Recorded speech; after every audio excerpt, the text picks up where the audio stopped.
Afternoon. Welcome to the House Higher Education Budget Committee. I'd like to go over, see if any committee members would be on WebEx. Trevor, or any other proponents or conferees? Just Representative Sawyer, sir. Okay. Thank you, Trevor. I guess just to start off, I wanted to express heartfelt condolences and sympathies to the community of Michigan State University and what unfolded there last night. And just, I think it reminds us as a budget committee, we have to look at campus safety and other issues that we perhaps don't talk about as much. So I guess moving forward, that'll be kind of on my heart and mind moving forward. We want a safe place for our students to learn and grow and develop professionally, and not to worry about bodily harm and things like that. So with that being said, we'll get started with our budget presentations. Up first, we'll have Matt Lindsay, president of the Kansas Independent College Association. Matt, welcome to the committee. Thank you, Mr. Chair. It's nice to be back. Again, I am Matt Lindsay, the president of the Kansas Independent College Association. In addition, I'll just remind you, in addition to my testimony, a few weeks ago, I was here and provided a fact book on this colleges in KICA. So it's a good resource to refer back to if you have specific questions as I go or later.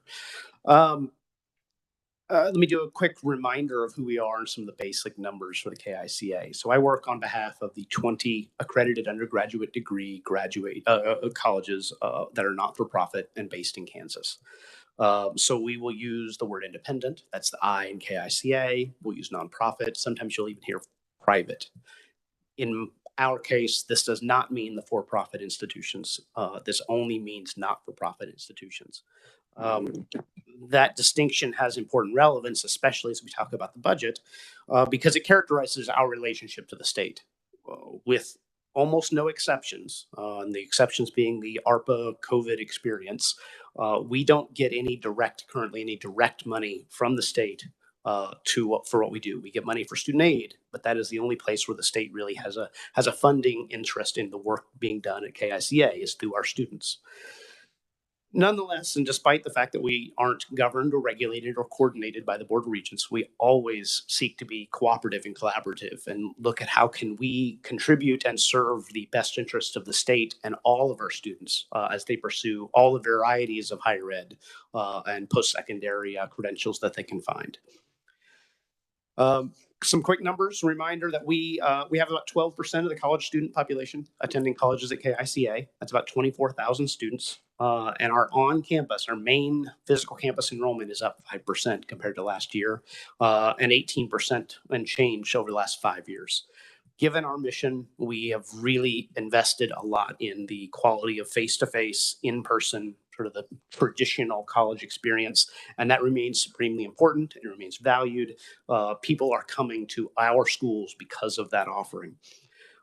We still have about 50-50 split between in-state and out-of-state students. And that's been growing. The out-of-state numbers have been growing, but it's important to recognize we don't charge different tuition based on Kansas resident versus non-Kansas resident. It is the tuition. It is not tuition for in-resident students and out-of-state students. Of the 24,000, we've seen a very large increase over the years, a 13 percentage point increase in non-white students. And I would remind you that about a quarter of our students are the first in their family to go to college, and 38% qualify for the Pell Grant, marking a low-income status for their household. Last year, we awarded about 20%, 19% and change of the bachelor's degrees and 20% of the master's degrees in the state. So we award almost 5,800 degrees a year. And at the core, remember, that's what we're supposed to be doing, is providing an educational opportunity that leads to a credential at the end. We're particularly good for those low-income students. Of those, and use the Pell Grant as a qualifier again, our graduation rate for the students who receive a Pell Grant is among the highest in the state. So we are really good at making sure not only we are accessible to low-income students, but that we provide a high-quality education that leads to that credential at the end. Let me also remind you a little bit of the economic impact. We commissioned a study just this last year. It'd been about a decade since we looked at this and found out that private colleges in the state of Kansas generate about $1.1 billion annually in economic impact to the state of Kansas. That's through the students we bring here and their spending, through our own spending. We employ 5,000 people throughout the state. And that money is money that we looked at, not just sort of a wave your hands multiplier, but what if we cease to exist? What would Kansas lose? And the answer was $1.1 billion a year. For context, $1.1 billion is a lot, even for a budget committee. $1.1 billion is a lot of money. It turns out that the annual export of beef and lamb from the state of Kansas is $1 billion. So if you think about one of the things that Kansas prides itself on is our ranchers and the work we do in that industry. We export $1 billion in meat. We also provide about $1 billion in impact from private colleges. Let's talk then. Let me turn to the budget. And we have two priorities we'd like to see addressed as you do your work. The first deals with a thing called the Kansas Comprehensive Grant. So a bit of history is important. As you remember, I've said several times that while we don't have we're not governed or regulated or coordinated by the Board of Regents, there are a couple of places where our work intersects. And the biggest one is around student financial aid. The Board of Regents administers all the student financial aid programs in the state, including those that go to students who attend private colleges. In your budget spreadsheets that research has provided, you will find a lot of those line items within the Board of Regents system office, as opposed to the individual line items for the institutions. The biggest of those is the Kansas Comprehensive Grant, or KCG. This is a need-based grant, so it's given to Kansas residents who have economic need to attend either a four-year public or private college to pursue full-time to get their degree. This grant was created in 1998. So for fiscal year 99, we merged three different grants that used to exist. There used to be one that was for private colleges only. There used to be one for the public four-year universities, the Regents, and one for Washburn. And in 98, the legislature said, no, we shouldn't have these three separate buckets of money. We should smush it all together and give it to all students. At that point, we thought that was right and just and wise. We thought, hey, let's serve all students, and the state should invest in financial aid collectively. Historically, then, that amount has been split about 50-50 between the public university students and the private colleges. Over the past 15 years, the average division of the funds has been about 48% to the public and 52% to the private colleges. And some of that difference somewhat reflects the fact that when we started, there was more money in the private college bucket from those three grants we merged, plus 1 year where a certain legislator added a proviso for a single year for more money to the private colleges. However, that split, that approximately even split, is not statutorily required. If you go into the statutes governing the Kansas Comprehensive Grant, it doesn't say it has to be split 50-50. That has just been a tradition, has been a agreement of consensus among the two sectors over the years since 1999. But there is nothing that required that to be done. Last year, members of this committee and members of the legislature did something that we were ecstatic about, which was took the grant, which had $16 million in it, had been underfunded for years, and added $19 million to it with a new one-to-one match on those new dollars. We were delighted. That was great. That's the biggest increase this grant has ever seen. We were going to get closer to being able to fund as many of the students who are eligible as we could think of. That's great. And then because of the way there's no statutory requirement that they be split 50-50, the regents can administer it. The rules were changed such that the regents decided to give 65% of those dollars to the public universities and 35% to the private colleges. That left us understandably upset because we had sort of an understanding and a belief that this was the intent of this body and had been the intent since the beginning, that we would split those 50-50.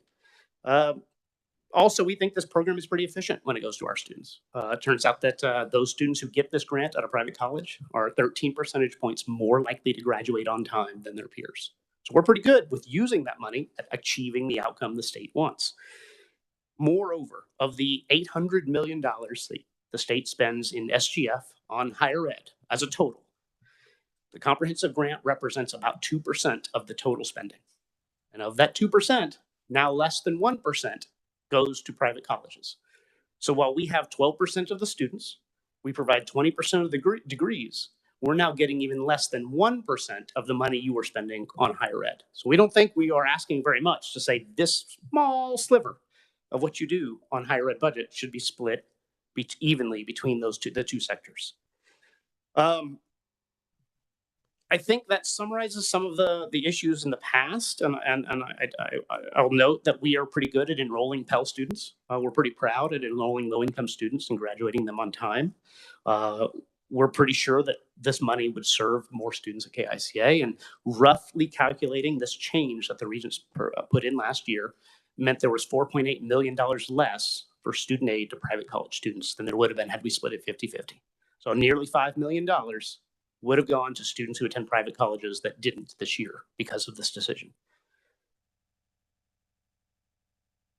It's our view that this decision by the Regents was deliberately counter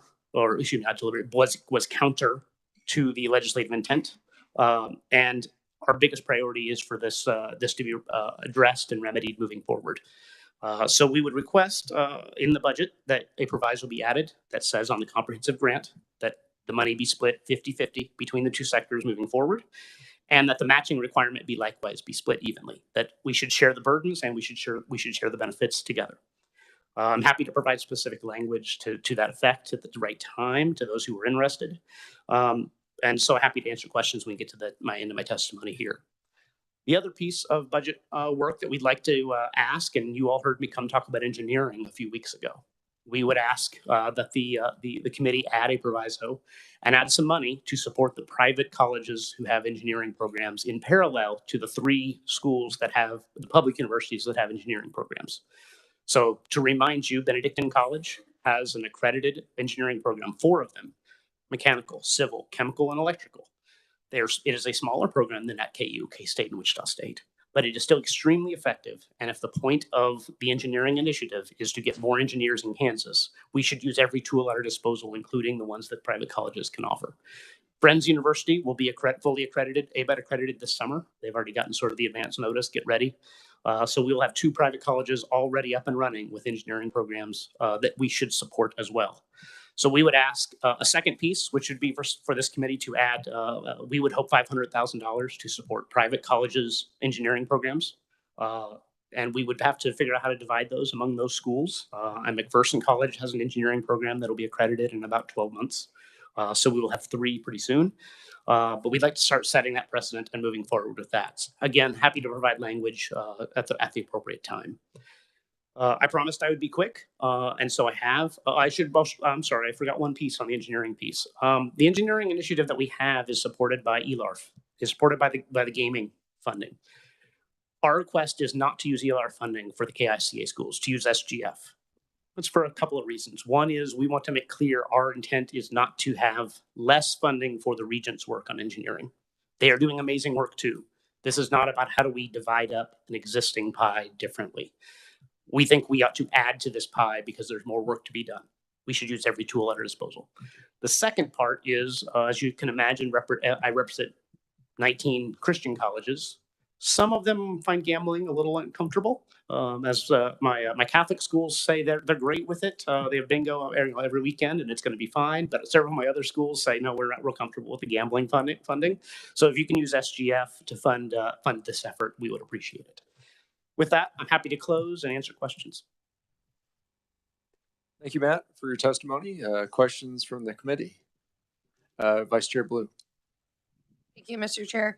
Matt, I'm just trying to figure out, I was looking at your budget item number 1, and you and I have talked about this.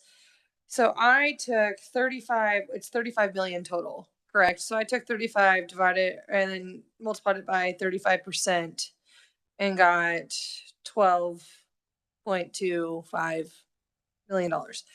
So in your testimony, you have 4.8.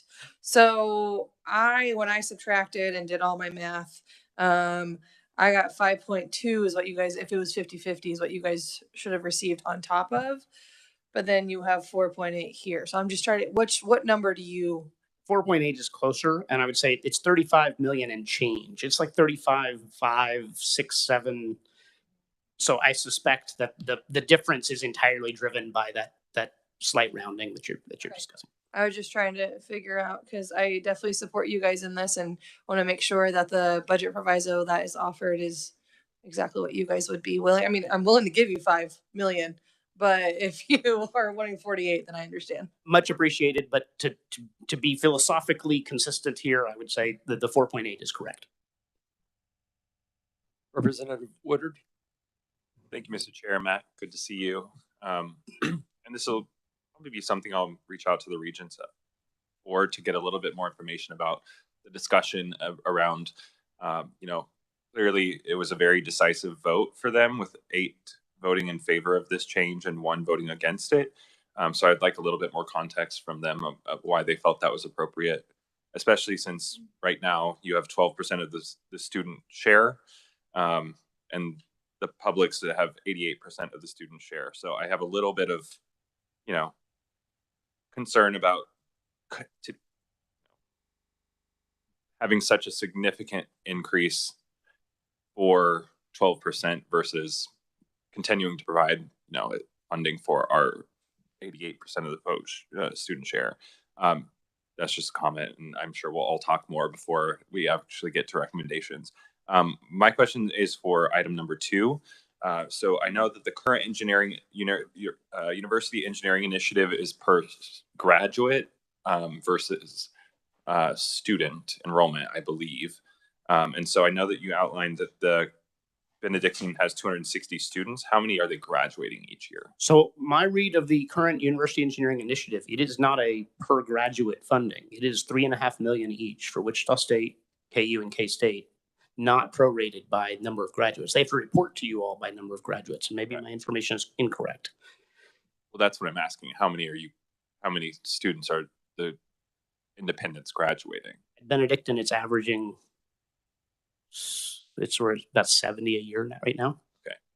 So, I think we brought this up last time, but when we're looking at, that's a disproportionately higher amount per graduate for the independents than public. So I'll want to continue that conversation. We get the recommendations as well. If we can get something that more in line with per graduate, I'd be more comfortable with it, which is obviously an incentive for you all to graduate more at each of the institutions. So we'll continue that conversation. Kind of a comment, but if you want it to be a question, I'd welcome a response. And Representative, I think that's a fair question and a comment. I would want to add, as we think of this, Friends is also coming online, and some of the challenges in bringing more engineers to bear have to do with growing a program, not supporting a program. That there are immense challenges in recruiting and retaining faculty, for instance. And so to expand a program requires there's some startup costs that are involved that are pretty heavy. Thank you. Thank you, Mr. Chair. Representative Smith. Thank you, Mr. Chair. Hey, Atchison's my hometown, and I know how important Benedictine is to Atchison, like the other 20 schools, how important they are to their communities as well. And it is really interesting, we think of us, and we are an agricultural school, but when the 20 colleges bring in 1.1 billion, and that's the same as the beef and the land, that's pretty impressive, really. So, you are a crucial part of our economy. You're a crucial part of our small towns. And I think it's something we got to give a good look at. And being a Catholic, you got to watch them. They know how to enjoy life. So thank you very much. Yes, sir. Representative Rajas. Thank you, Matt. Thanks for being here. And I probably asked this maybe a couple years ago. I don't remember, but you might refresh. As we talk about aid and so on, and I don't necessarily want to try to go down a rabbit hole, but I know this has to do with athletics and students. and I think probably a true student athlete. Your schools typically do not have athletic scholarships. If you bring an athlete on, is any financial assistance? Is that academic? Or I know I would guess none of them have corporations like our big three do, but just maybe go through that because it's a different maybe animal. Sure, Mr. Chairman. The best way to just it is a different animal. We do have students who come with partial athletic scholarships. So of the 20, 18 of them play intercollegiate athletics. I have 2 that do not. Cleveland University, the chiropractic college, doesn't have sports teams, and Donnelly College in KCK does not. Of the remaining 18, only 1 plays NCAA ball. Newman, who plays with the MIAA with Emporia State and that crowd. Everybody else is NAIA or community college or even NCCAA, which is the National Christian College Athletic Association. The rules for NAIA and below are a little different than what NCAA can do on sports scholarships. So yes, we have students who receive sports scholarships, but they are usually more than just purely athletic scholarships. Is that a cagey enough answer for you? That there is usually merit, academic merit, or need components to even those awards. Right, Mr. Chairman, and that's what I'm trying to piece all this together as we look at the need base and how that all comes together. And again, I don't want to go down the weeds and try to pick off where students are coming from, because I'm sure most of those are probably there for an education or vice versa, find something that's their niche, just trying to find a way to make it pay.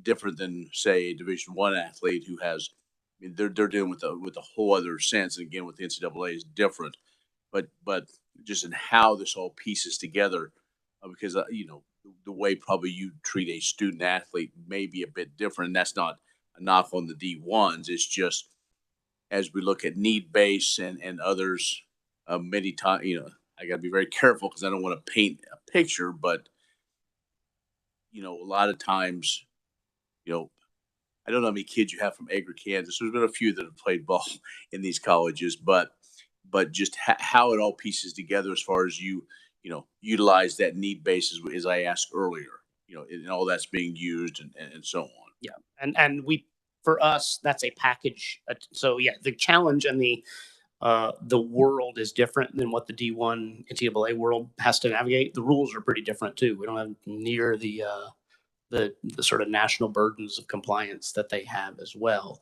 But the financial need component, almost all of our students are coming with financial need. When it comes to this program, keep in mind that a large percentage of our student athletes come from out of state, and they're not eligible for Kansas Comprehensive Grant. You must be a Kansas resident to qualify for a Kansas Comprehensive Grant. Very good. Thank you, Mr. Chairman. Another question to Representative Smith. Mr. Chair, what percent of your students are out of state? In aggregate, it's about 50%. That's a real positive because you're bringing a lot of out of state money into Kansas. So that's a real positive for Kansas also. So we're real proud that many of them stay, that they come here and they find not just a college they like, but they find a town, they find a state, they find their first job, they find a spouse, and they stay in Kansas. So we're working on some research to put some real numbers on it.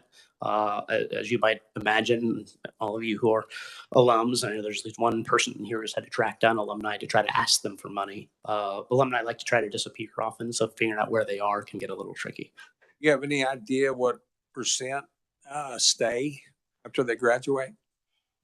Just an idea. We think it's about a third of them who stay. But that's a really, really loose answer. Thank you. Thank you, Mr. Chair.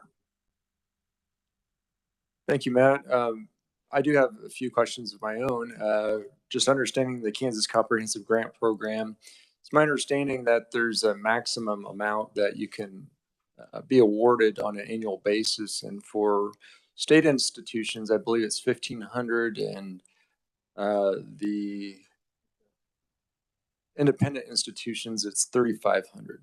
Is that your understanding? That is not the case anymore. This year, those were increased. So statutorily, there are maximums. I'm going to get the statute numbers wrong, and probably somebody behind me is going to know exactly the one I can't remember. But it is essentially half for us. It is our maximum is no more than half of the average tuition of the public universities. And last year, the working group raised those both for the public and private colleges. I believe we are now at 4,500 or 4,000 for the publics and up to 10,000 for the privates. Okay. I did note in the, and I should have asked the Board of Regents when they're here yesterday, but I can follow up with them. But in the budget analysis that was provided, it does say those old numbers. So if those are old, we need to get those updated. That is new this year. For fiscal year 23. Yeah. Okay. Well, I just want to make sure moving forward, we have a good understanding of what the playing field looks like, and so we can appropriate dollars in that fashion. I also wanted to ask, are you familiar with the Kansas Ethnic Minority Scholarship? And if so, do your students take advantage of that? And if so, to what degree do you know? Because I think in the budget analysis, there's the governor's budget recommendation is $296,498, and it would be for approximately 416 students. I'm familiar with it, and our students are eligible for it. In the book I delivered before, in the back, you will find the 21-22 data, which was the last full year we had available before I made the book. And KICA students received $93,888 from that scholarship. I will note on the document that was presented yesterday, it says the maximum grant is $1,850 for that minority scholarship. And I think that's something the committee, we should really look at. I mean, if we want to invest in our students, and especially those that might be underrepresented on campus, we really need to, I think, look at these scholarship programs that we have and see if we can make some meaningful impact to address that. So I appreciate your sharing the perspective from the private institution standpoint on that.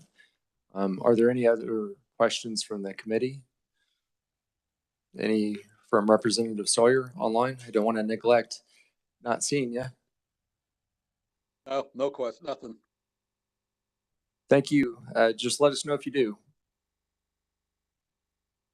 Okay, thank you, Matt. Thank you for your time, and I'm sure Matt would be glad to answer any other questions if you have them after the hearing. Next, I'd like to welcome to the committee, representing the Kansas Technical College's President of Manhattan Area Technical College, Jim Jeanette.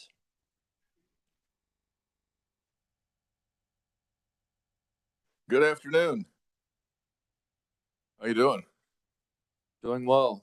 Okay. Jeanette or Jeanette? Jeanette. Jeanette. So you just say Jim, hey you, etc.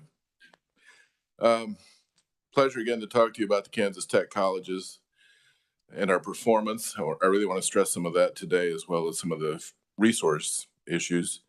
There are 7 of us. We all were VOTECs years ago in about 2004. The 7 of us were set up as independent tech colleges. Other VOTECs were assigned to community colleges that had some technical qualifications. Our 7 members are located along I-70, I-135, and I-35, or in my case, K-77.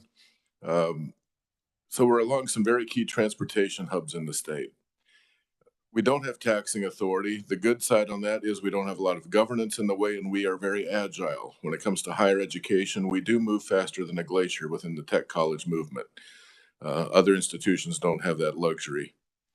On that first page, you'll see copies of KBOR enrollment data from last fall. And the tech college is the only public sector of higher education in the state that's shown growth over the last 5 years. It varies. You'll see some astounding numbers in some of that. The year before COVID, my institution led the way with a 17% increase of all the public institutions.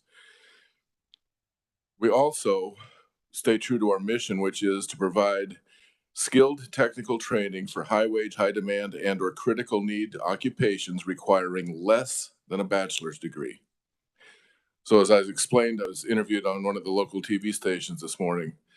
We're the folks through our colleges. We keep your car running, your air conditioning or heat working, the electric power to your house. We're the nurses in many of the clinics that you attend, etc. Excel in CTE, the program that allows us to work with the high school students along with the community colleges. That has been a huge success with thousands of students granting access to tech skills. Many of our institutions also provide adult ed and ESL services to help the undereducated, underemployed people in our regions. Again, in our particular case with Manhattan, we've welcomed in a sizable refugee population from Afghanistan and Iraq. And at the start of January, we had over 67 people sign up for ESL in 2 days. They start getting into our technical programs as well. They'll go into CNA, welding, some of the other tech programs, and that adds to the workforce. On page 2, one of the things with Excel and CTE, we have over a 60% success rate with the students. It's close to 70% now. But I also listed there the change rate in the number of students we've helped that affect disadvantaged students. We've seen remarkable increases in Hispanic and Black and Asian students getting into tech ed through Excel and CTE at the high schools. Sherry's had a lot of that, in particular at Wichita, some at Washburn Tech, some at Manhattan Tech. The table below that, and this is all KBOR data, we keep people in Kansas. Over 80% of our graduates stay in the state. Over 95% of our students are Kansans. In my particular case, 86% of Manhattan Tech graduates stay in the region. So again, we're providing a pretty strong return on the resources that you provide. When you look on page 3 at the occupational areas students go into, you'll see it's a mix of things: transportation, healthcare, etc. So again, it's those entry-level jobs. With healthcare in particular, they usually start with CNA. That's a prereq for many nursing programs, and then they'll go on into LPN and RN. With construction, we'll have different levels of construction working through the Contractors Association. The other thing with these programs is, besides the academic credentials they earn, whether it's a certificate or a degree, most of our students either learn an industry-recognized license or credential. And that validates that we taught the student well. So for instance, in auto tech, our students can earn up to 8 automotive industry credentials. That says more to Russ Briggs at Briggs Motors than a college transcript does. So for tech ed, and it's both for community and tech colleges, those industry credentials, those professional licensures are just more validation we're doing it right in the payback of your resources. On page 4, I want to draw your attention to a story that came out a couple of weeks ago in a publication called Education Week. The headline scared me. College readiness should not be a top priority for K-12 anymore, survey shows. Oops. The annual survey, called the Purpose of Education Index, in 2019, it ranked the purpose of K-12 education to prepare students for college or university as the 10th highest priority. The 2022 surveys dropped that to 47th. In 2019, preparing students for a career was only the number 27 in priority. This past year, it was number 6. But part of that also is shown in the trend with enrollment in tech ed in the state, and also in tech programs with the community colleges. When I got to Manhattan Tech 8 years ago, frankly, we were on life support, and we only had 12 high school students from Manhattan High taking early college classes with us. Now we have over 500. The kids have figured this out faster than the parents and faster than the rest of us. And it's not that they won't go on for more higher education, but they realize I can get a good training for a good technical job, start making money, not have the student debt. And we're seeing more and more where then the employers, after a few years of work, are investing in those people to go on and get more education. We also draw attention to that story because the number one issue in the state is workforce. If I'm not here working with you or with the regions back in Manhattan, I'm always talking to employers. Last Friday, I talked with all of our hospital and healthcare administrators, and guess what? Jim, we need more students. Yeah. What are you going to do about it? But they're also coughing up more scholarships, many with work requirements. We're going to pay your way if you work for us. We're seeing more and more of that. But again, that helps save money overall. It keeps them out of debt, keeps them connected to our communities. Heather Morgan, the community college lobbyist, met with our lobbyist, Steve Kearney, this morning. And we just received the KBOR, some of the financial data from KBOR late. So we're going to come back to you, hopefully in the soon future, with more specifics. I want to talk a little bit about what we're working together. And I want to thank Heather and Steve for working together so that we bring you kind of a very collaborative and focused funding request for the 2-year sector. It doesn't always happen, but we appreciate both of them working on this. One of the things that I would like you to consider, in the last year, we've had 3 huge economic development projects announced for Kansas. Panasonic, Integra microchip semiconductor plant last week, and Scorpion about a year ago in Manhattan. 2 of those, Integra and Scorpion, are in tech college service areas in Wichita and Manhattan. We haven't received any additional funding just to help rack up the workforce for that company, and about 52% of their workforce comes through Manhattan Tech. Across the border in Missouri at North Central Tech College, the governor provided that college with $30 million to ramp up expansion. Expansion in tech programs like what we're trying to do. But it's not tech programs that have the payoff we have. And I just wanted to show you, they're investing that in tech ed. We are the least invested part of Kansas higher education. But let me say this in anticipation of what Heather and Steve and I will bring back to you. One of the key differences is you can hold us accountable on deliverables. We've shown that, especially in the tech colleges in the past. And I want to visit with you. It's in the testimony. I'm not going to read all of these. But I asked my institutions, if you had a little bit more, what would we do? Washburn Tech, of course, deferred maintenance with all of us. You hear that from all of us, from every higher ed institution. But if you would look at, they would expand programming and equipment in manufacturing, welding, electrical, industrial maintenance, add more nursing, new programming with EV technology, lithium batteries, vet tech. Salina Tech would expand diesel, auto, welding, more EV, more healthcare. Flint Hills Tech, more industrial engineering space, automotive tech space, expansion into more of rural Kansas. Wichita Tech, new programs, facility upgrades, and smart manufacturing integrators needed by industry and robotics and automation. New track for maintenance programs, AI, machine learning and data. More work with the high schools. Expansion of the National Center for Aviation. Northwest Tech, electrical technology, precision ag, crypto computing, where they're one of the leaders in crypto computing, working with MasterCard. Lab Tech, more unmanned aerial systems. North Central Tech, similar things in expansion in healthcare, heavy machinery. Manhattan Tech, biomanufacturing, bioscience in conjunction with what we're doing with K-State. Together we form that hub for bioscience like Wichita State, Wichita Tech does for aerospace. In my particular case, with the expansion plans we're working to expand our enrollment by at least 50% within 3 years. We have a growing high school population in our area, plus Fort Riley, plus adult ed. Plus we keep retooling, reskilling more adults. So I'd ask you to consider, when we come back, a little bit more investment. The 2-year college sector, especially into tech ed, would probably pay off a 4 or 5 time return within 2 years. That's how fast we move. The majority of my students are not with me for more than 1 year. They earn a certificate, they get in the workforce. I'd be glad to stand for any questions. Thank you. Representative Amix. Mr. Chairman, and Jim, it's good to see you again, and I appreciate the numbers that you presented. You were talking about the growth in your adult education and the kids coming out of high school. Tell me about the adult ed. You know, we're seeing a lot of people that are becoming certified to do other things. What is your growth in adult ed? We took it over from the Manhattan School District about 4 years ago at their request, working with the state regents, and moved it on campus. Other institutions I've been with, I did that, and we saw phenomenal growth with adult ed, tying it to 2-year college and especially tech ed. So in the last 4 years, we've graduated about 120 people with GEDs.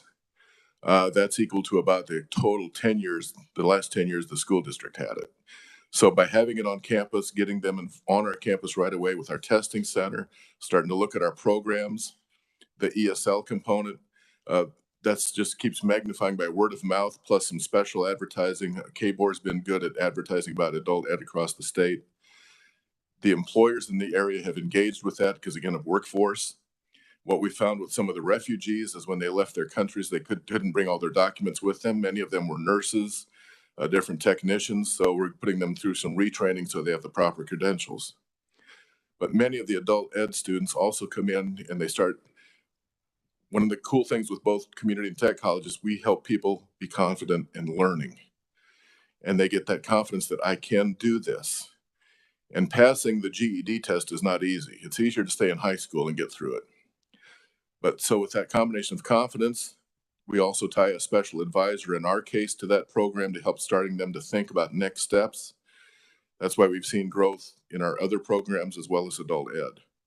So it's just been a win-win for everybody. Plus we bring in employers almost from day one to start networking with them. Thank you, Mr. Chair. Vice Chair Blue. Thank you, Mr. Chair. 2 questions. First one is for research. Where in the budget is the tech college line item? And the second question I have for you is, and I don't quite know how tech colleges officially work, so I'm going to say up front.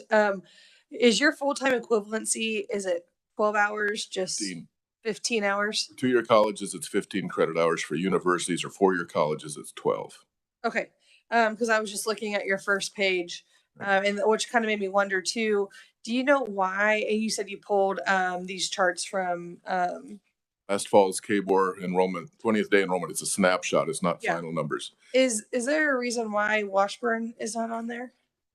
Their data is part of Washburn University. At that time, they've been working to disaggregate it, but right now it's still part of the universities. Thank you. That's what I needed to know. Thank you.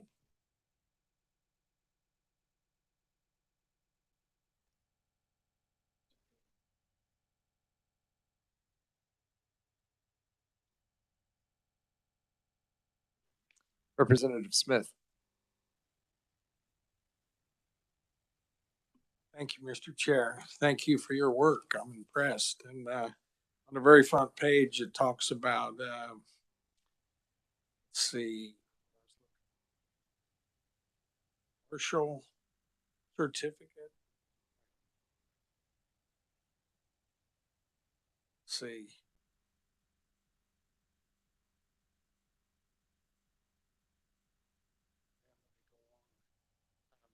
You made a comment where the kids, maybe the company will pay for their tuition if they, guarantee to work. Do they owe a couple years to that company? It varies on the level of investment the company will make. Generally, it's 2 to 3 year work commitment if they're getting a full certificate or a degree. For instance, with Scorpion, they've already talked to us about full ride scholarships as we bring in high school students and other people into their training, and they'll have to agree to work for Scorpion for 3 years. But still, there's a chance to come out of high school, get the training, go to work full time, no student debt. And those Scorpion jobs are going to average $75,000 a year plus benefits. And if they leave, they have to pay. You have to pay it back. Pay it back. On the second page is where I saw that. It's in the blue there. It says short-term certificates. Right. What is a short-term certificate? Certified nursing assistant, certified medical assistant, EMT, phlebotomy. We do short-term welding for Caterpillar and Wamego. Those programs are usually 6 weeks, 8 weeks or less. Until recently, financial aid did not cover them. But now there's more federal leniency on the financial aid route. So we have many people start with that, like with Caterpillar, and we just are getting ready to open a new welding lab in Wamego for them. They will start sending people who have applied to Caterpillar to come to us, go through our training, and they're guaranteed the job after they go through the training. And our training for that is customized for Caterpillar. So it's giving them the basics what Caterpillar wants, stay out of the proprietary stuff, but it channels both high school students or older people into the program. And your GED program, you won't see those numbers in here because that program is funded through adult ed funds through the state regions, not higher ed funds. That's at your school though. Yeah, and at several of our other institutions. Yeah. I I was just going to comment that my mom got hers when she was 39 or 40 years old, Right. and it meant a lot to her. So I appreciate the effort you do to help those people. So About 2 years ago, I stepped out in the lobby, and there was an older gentleman at our reception center, and they called me over and they wanted me to meet him because he was signing up for GED. He was 67. That was my age too, 2 years ago. And he looked at me and he said, "Are you signing up for GE too?" I said, "Well, I probably need it." But it was good. He could actually get a new position at his employment if he got the GED. And at 67, he did it.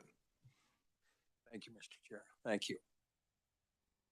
Any other questions? Representative Rajas. You can get away with that. Okay. I guess walk me through the deferred maintenance. Why Why do we have it that high? why is, well, Washburn, I mean, I understand the campus, that thing, but others, I mean, we do that, things are moving so fast. So maybe walk me through that right quick. Sure. And I apologize to Heather this morning. I'm not picking on universities or community colleges. We don't have taxing authority. So for instance, the 19 community colleges combined primary revenue, which is tuition and fees, state appropriations, and their local taxing authority, is over $500 million a year. For the 7 tech colleges, our combined primary revenue, which for us is tuition and fees and state appropriations, is $60 million a year. So about 12%. Without that local taxing authority, we can't bond anything. And the state's capital outlay program, no offense, people, I don't think any of you were here when that passed. It was passed the year Star Wars came out, 1977. And until this current fiscal year, it had not been increased. And in the governor's new budget proposal, she took the increase out. And so my typical capital outlay, except for this year from the state, was $130,000, and I had to match 50%. And that was what I had for capital outlay to work on buildings and major equipment. That's why we go after grants and donations. But that is probably the one thing holding all 7 of us back from taking the next leap on how productive we can be for the state's economy. And as you talk about like Scorpion, let's go to your backyard. Right. What about as you see these partnerships growing, be part of their physical plant rather than looking at expansion on your quote unquote campus? So in their case, they use proprietary stuff. They're not going to let us there, but they have worked with us in K-State. They're helping us both develop our layers of what we need on biotechnician, biomanufacturing training. They have agreed to equip our biomanufacturing lab, but I need a bigger facility for space because I don't have space right now. I have the smallest facility footprint of any college in the state at about 90,000 square feet. So many of the companies will work with us with equipment. They will work and actually come in and help co-train. But for many of us, we need big space. We need Butler buildings because we're going to spill oil, spill paint, move a machine around. Plus, we have to allow for changes in technology. One of the biomanufacturing pods that Scorpion is working to have donated for us to help train for their workers is valued at $900,000. I can't afford that. But for them to be able to donate that to us, and if I can put up a building to handle it, then we're able to advance that training. In addition, the building I'm currently working on, which we should have open in about 13 months, I'm probably going to have K-State as a tenant for a while because they're not going to be able to ratchet up what they need to do as fast as I can for Scorpion.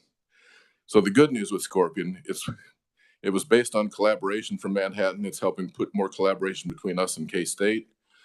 At the same time, it's keeping our different missions in focus. We take students so far, they get in the door.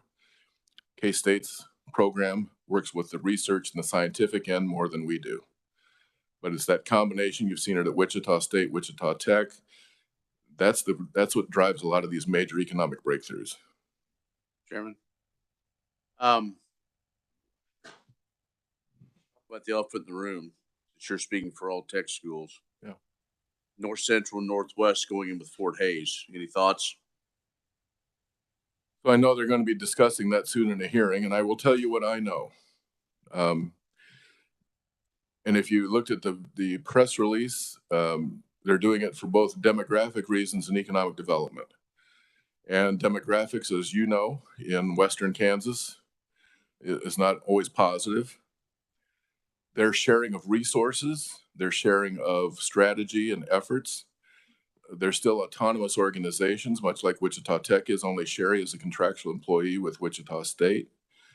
But it starts lining up more of that synergy between the institutions.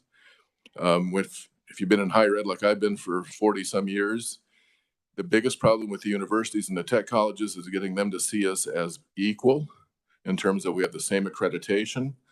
Don't look down on this kid for having tech education credit. It's not VOTech anymore. Many of the universities are finally starting to realize, because of their enrollment issues, we need to figure out how we keep and capture these students, keep them in the community and work on it. At the same time, the affiliation is an independent choice. We're not going there. Flint Hills isn't going there. Could it happen someday? Maybe, but it's all about that synergy, enrollment, economic development, resources. One more.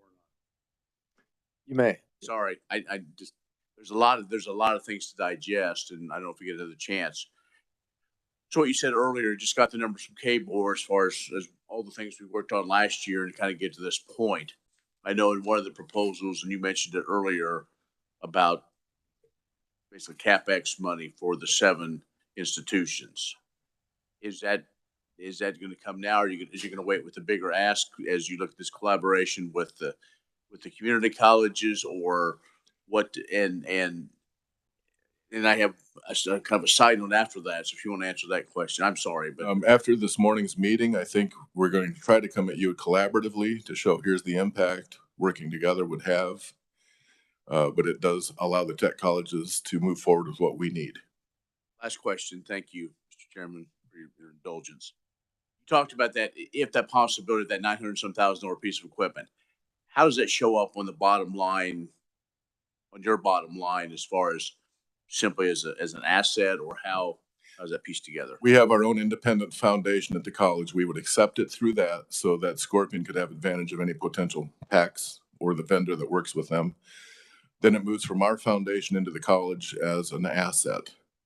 And then we have to start looking at depreciation, et cetera, et cetera. We get it insured, but it helps us train people the right way for what they want. And Jim, I do appreciate your testimony today, and I do have good news to report from Salina Area Technical College. They just highlighted they're up 22% in their spring enrollment from a year ago. So trending upward. They're running out of room, running into many challenges. So those are good challenges to have, and it gives us opportunity to consider how we can prioritize our budget in a way that's meaningful to the economy and the workforce demands out there. So I do appreciate your advocacy. And also just wanted to follow up to let the committee know that we will be hearing HB 2290 Tuesday, February 21st. And this is the bill that would authorize the affiliation between Fort Hays State University and Northwest Tech and North Central Kansas Technical College. So that'll be next week. Thank you all. Come see us sometime. Thank you. Next, I'd like to welcome to the committee Heather Morgan, Executive Director for the Kansas Community College Association and Board of Trustees. Is that correct? You got it. Thank you for having me today, Mr. Chairman. I apologize. I've had to be in 2 places. So thank you for the opportunity to talk to you a little bit today about community colleges and budgets. Jim and I share many of the same things. Kansas community colleges provide about 77% of the technical education in the state. We serve about 95,000 students compared to the tech college's 16,000 students. So there are some differences in both funding and scope in terms of number of students. But what we do share is we are training the workforce for the state of Kansas. I tried to provide you a little bit of information in my testimony related to how different sectors of the Kansas higher education system compare towards tuition. Our tuition and fees are generally the lowest in the state. Most of our students on the second page of my testimony receive some sort of Pell Grant. And a number of our students receive full Pell Grant. So if you receive a full Pell Grant, that means your family is not able to contribute anything to your cost of education.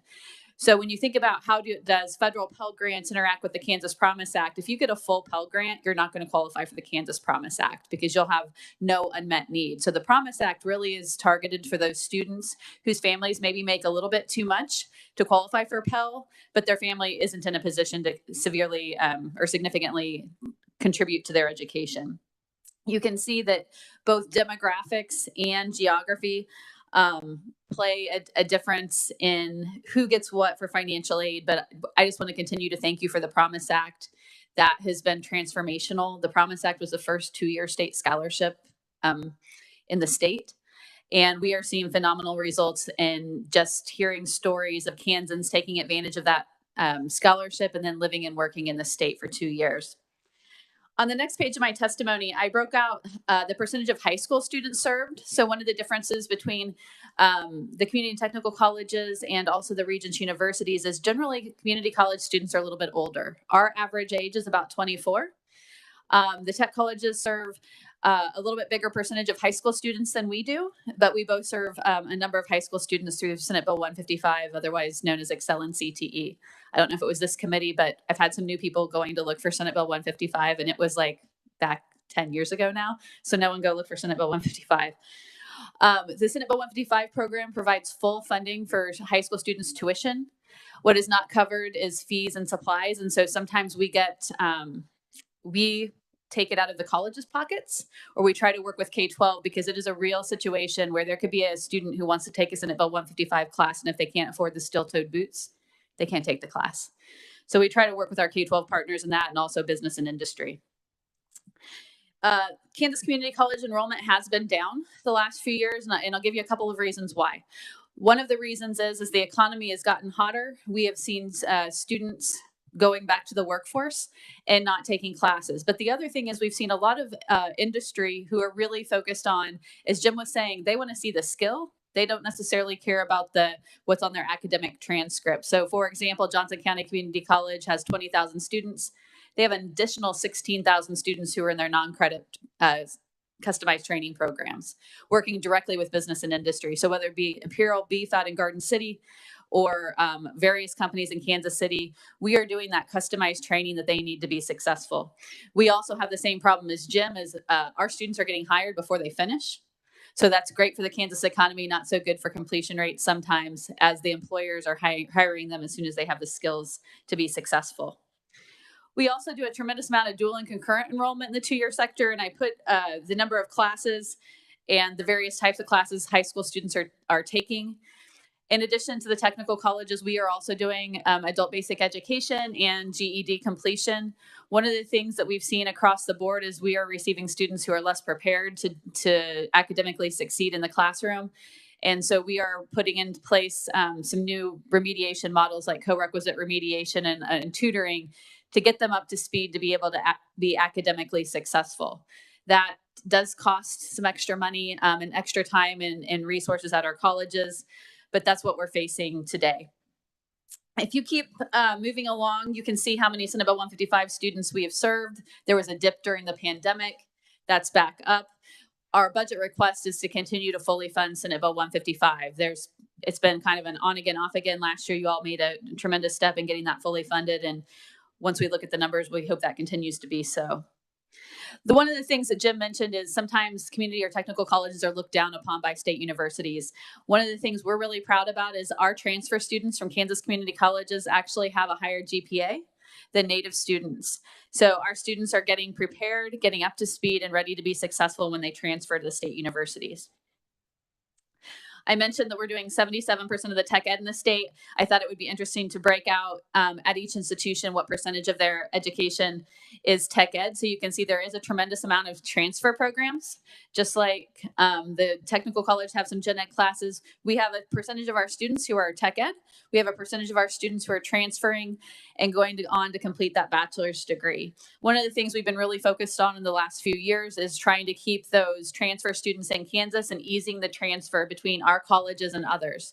Last fall, we signed a universal transfer agreement with the Kansas independent colleges that allow our students who complete an associate's degree to go into a Kansas independent college with junior standing. That means they're not losing any credits in transfer. It speeds their time to degree. It's good for the Kansas economy, and it's good for students. The Board of Regents is moving towards a general education core, but we would just encourage, the more program to program transfer we have, the less students lose credits, and that's really important.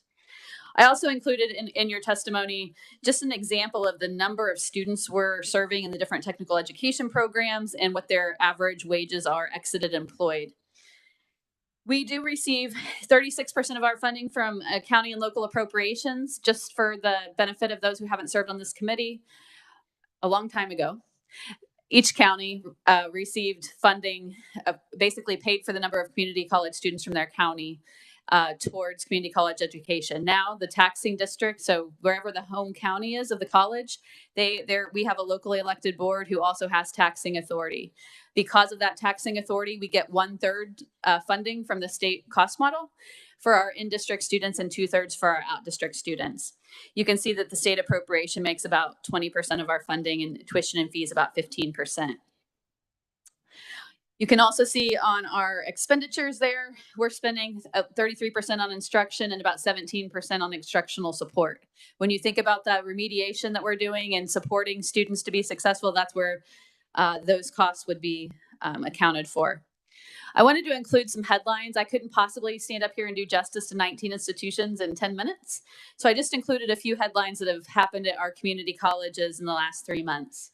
Fort Scott has a new CDL program partnering with Crosslink Construction for heavy equipment operators. So learning how to run the backhoe before you're in the backhoe, so nothing bad happens to the backhoe, is pretty important. And so that program is started in Linn County, and it will also be operating in Crawford County at the Crawford Career Tech Center.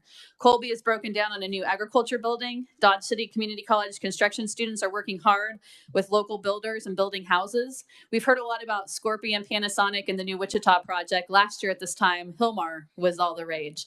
Dodge City Community College is working hand in hand with Hillmar and has had to stand up new programs in industrial maintenance technology and other things with Hillmar. And as Jim said, we don't get paid for that customized training. Johnson County Community College is expanding their CDL program. CDL is the #1 job that we are seeing a need for. Seward County is also expanded. Hillmar's bottleneck in production of cheese is going to be CDL truck driving and trucking that milk in every day. Seward has a waiting list. A lot of our other institutions also have waiting lists for programs. Kansas City, Kansas Community College is full on a number of programs. It's about space and not having enough space to train the people that we need to train. Pratt Community College acquired a welding business in town and is actually using their students to operate a business and learning to weld at the same time. Pioneer Tank and Steel is the name of the business that they acquired and actually have customers across the state. Garden City Community College has increased by 16.3% over the past 5 years the number of enhanced advising strategies they've been using, and 52% increase in the number of credentials awarded. Yesterday, you heard in KBOR's budget a lot of student success money requests. Those are things that we're doing every day, and we have those same costs to try to make sure that our students who come in finish successfully. We also have 2 minority serving institutions, Dodge City, Garden City, and I think Seward. Actually, that'd be 3 minority serving institutions, and really making sure that making sure that those institutions really meet the needs of their demographic. I also am happy to announce that Allen County Community College is going to be offering the first early childhood program all in Spanish to try to reach out to that population and get some childcare situations taken care of so that population can feel good to go to work and know that their children are going to be safely taken care of. Also, the Linn County, I mentioned this earlier, the Linn County Technical Education Center is not only going to have the heavy equipment technology program, but also HVAC, construction trades, and welding. So tons of really good things happening across our community college system to be proud about. Neosho County Community College on the next page. This is just an example of one institution and how the students who are coming out of there are making more than the system-wide average. Also, our number of people with associate's degrees and award type, and they're employed in Kansas.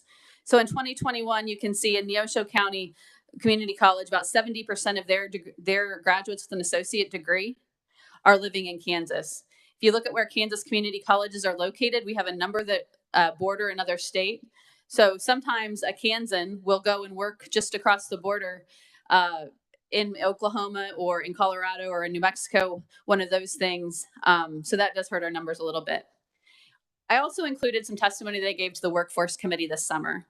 Healthcare has been one of the greatest labor shortage areas, and our healthcare programs are not funded in a way that they are sustainable. Community college and technical college healthcare programs have significant deficits compared to what we're paid for from the state and what it costs to operate the program. You can be a nursing educator and make, quite frankly, $60,000, or you can go be a nurse at the hospital and make probably over $100,000.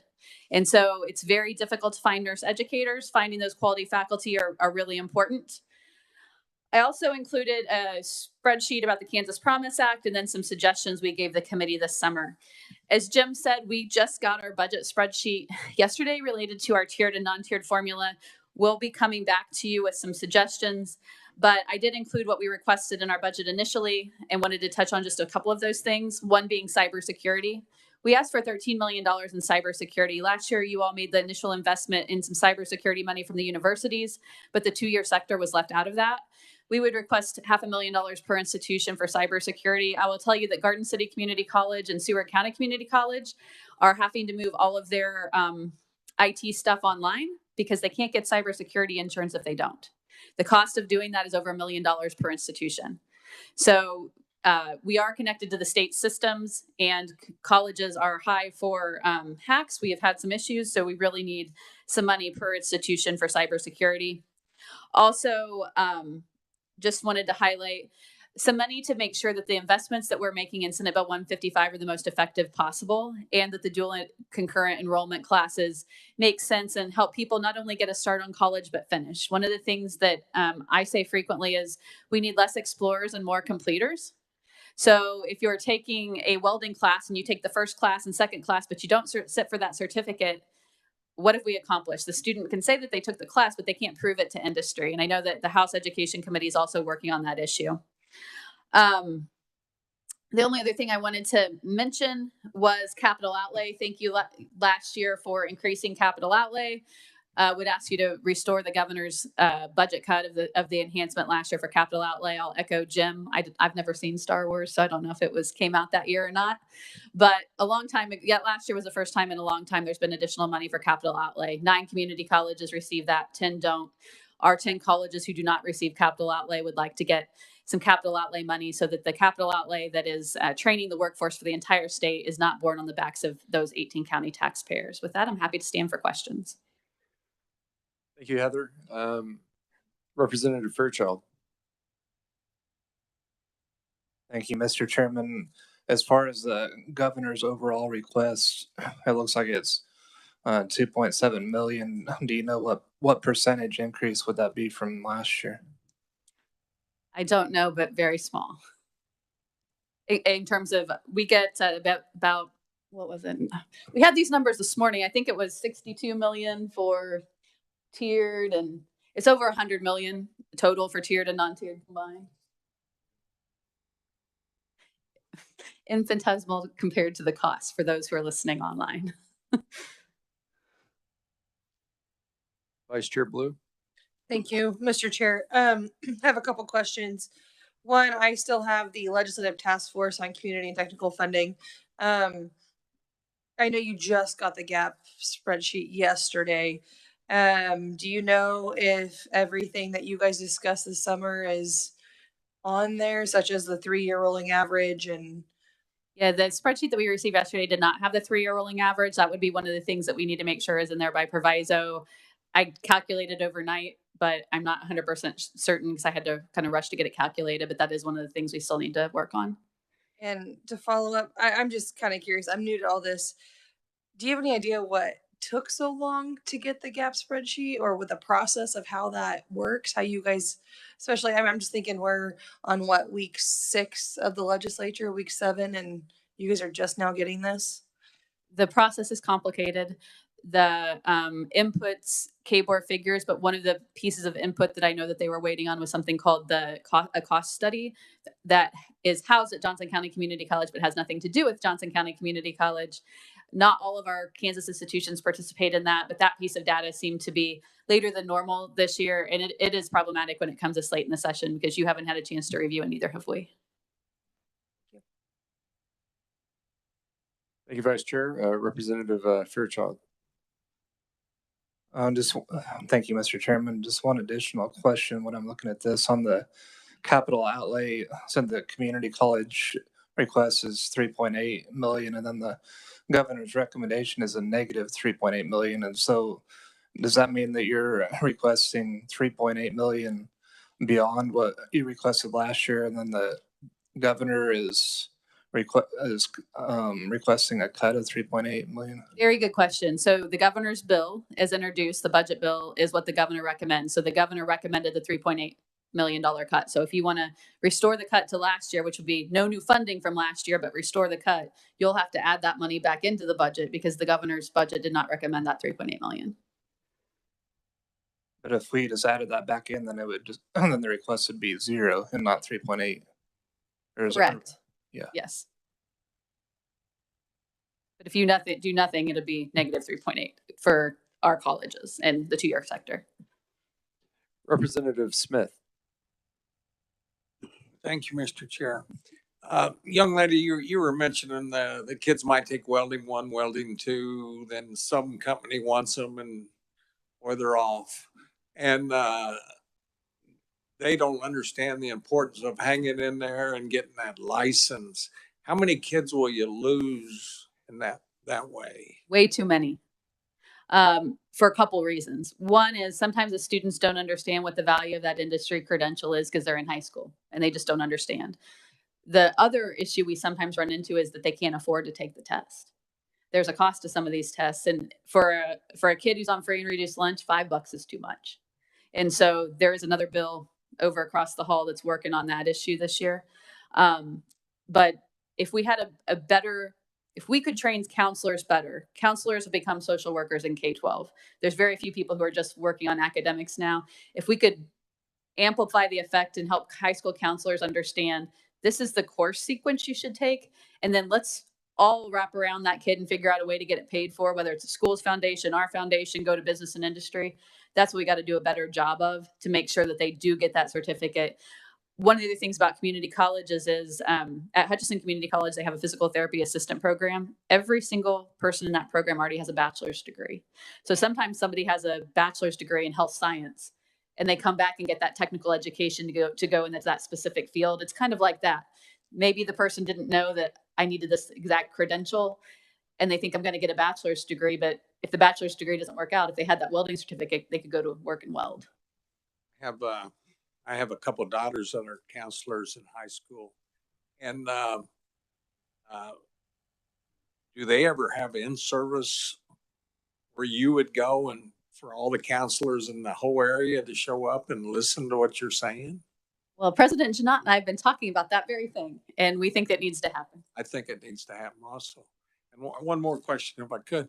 Again, one of my daughters is in a school with a lot of Hispanics, and every day several are outside waiting, wanting to quit high school so they can go make money to help their family survive.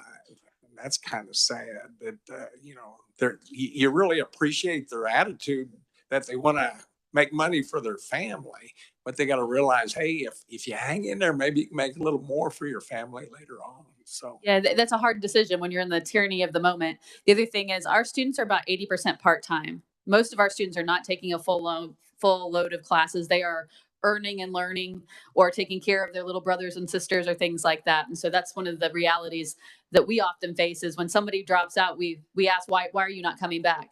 Childcare, taking care of a family member, needing to go make money to support the family and for food. Those are some of the things we hear. Thank you. Representative Rajas. Thank you, Mr. Chair. I apologize, Mr. Chairman and Ms. Morgan.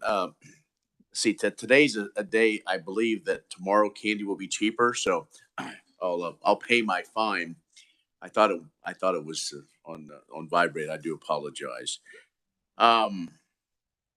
Navigators. And Dr. Flanders talked about that, kind of this new way of looking at career advisors, if you will. Is this the right place? Should this go through K-12, or do you think, it seems like we're just a bit ahead. And I know, in these discussions, especially today, we're talking ahead rather than kind of on top of as the ball is rolling. But what's that conversation with our friends that deal with all the K-12 stuff?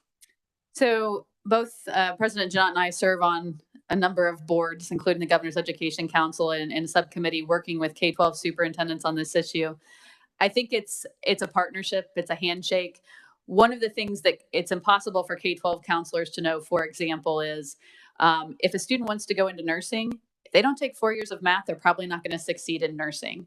And so helping that counselor know when that student's enrolling to say, it might be really fun to take something your senior year that's fun, but that math class is really important. So as we're mapping maybe their CNA program, or we're mapping, okay, I'm going to take statistics, or I'm going to take Comp 1, helping them understand, okay, getting early college credits is important, but it may be more important to take this math class so that you're ready next year to go into nursing school. And so K-12 really isn't in a position to know what that technical education, if they're going into tech ed, what the course sequence might be.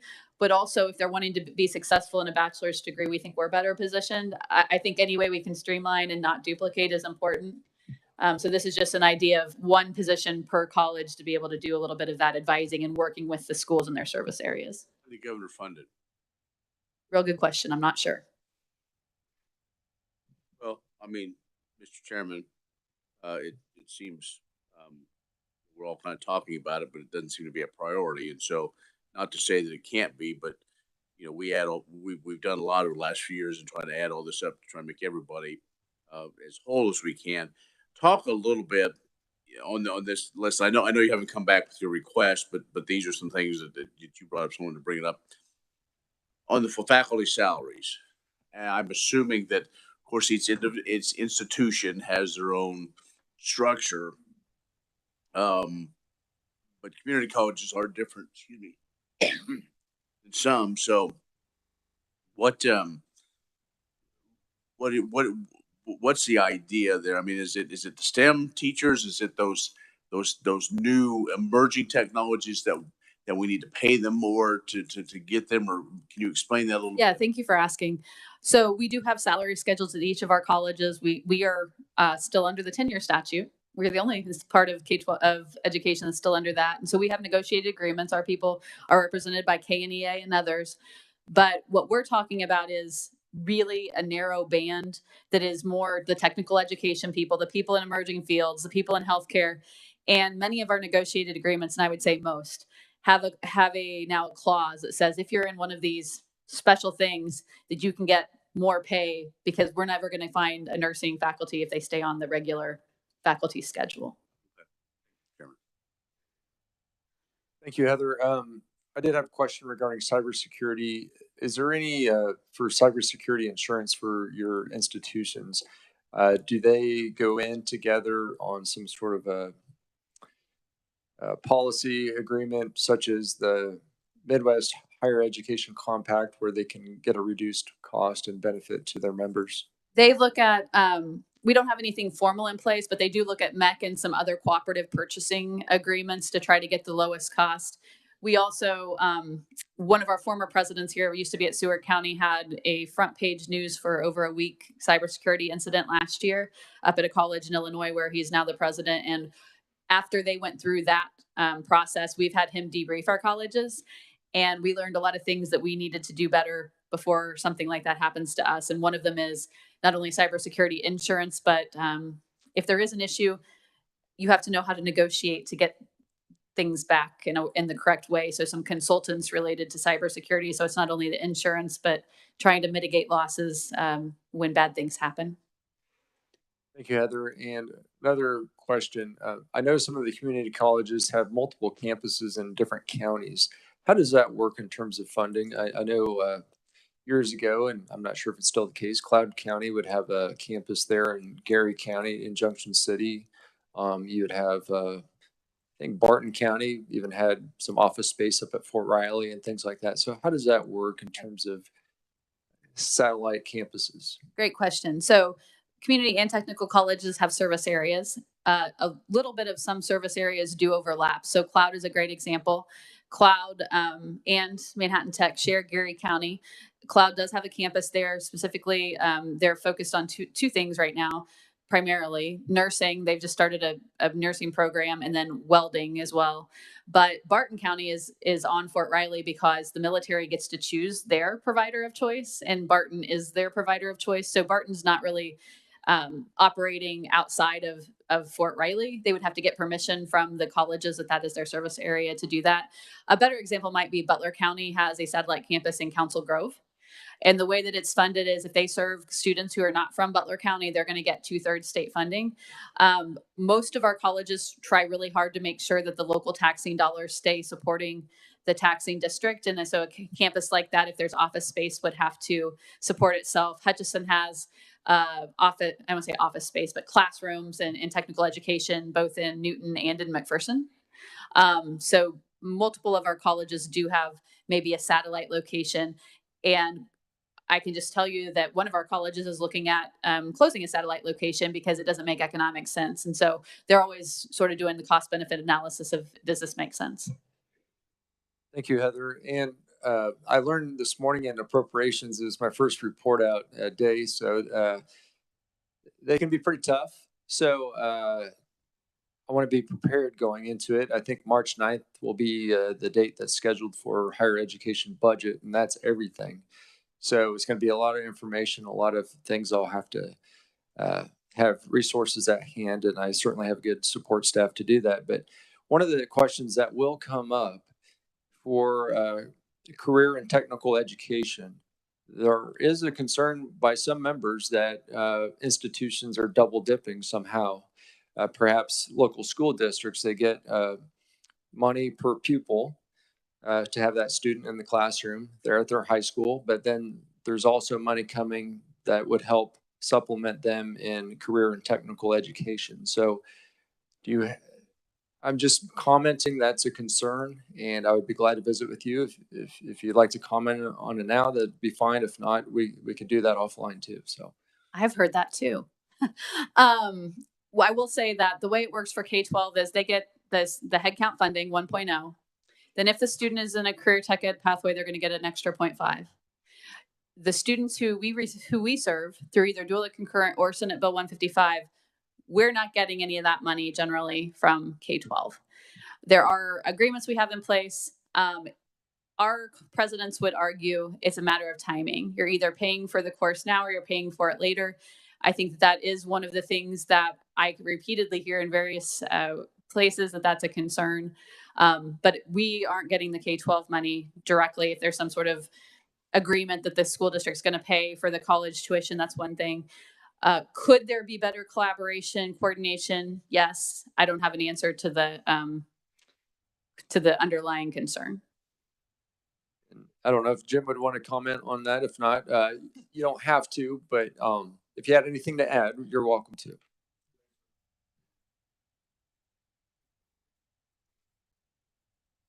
All right.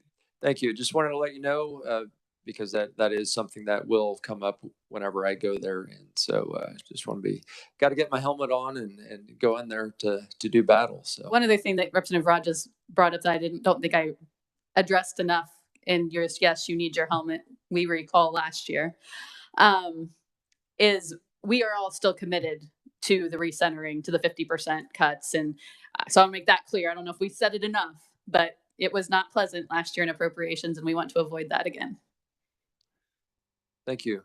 Thank you, Heather, for your presentation before the committee this afternoon. I believe that concludes the presentations today. We'll move on to announcements. Any announcements by committee members? Vice Chair Blue. Thank you, Mr. Chair. I just want to note I don't like chocolate. So with whatever you bring tomorrow. Representative, I heard those maybe you could get us some of those Philly cheesesteaks the governor is going to get from the governor in Pennsylvania. So.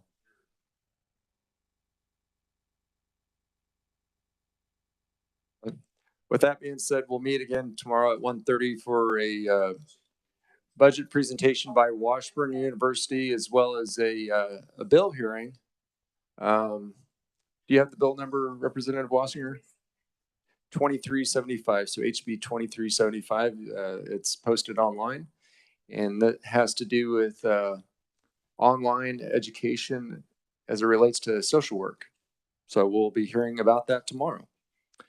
With that being said, meeting is adjourned.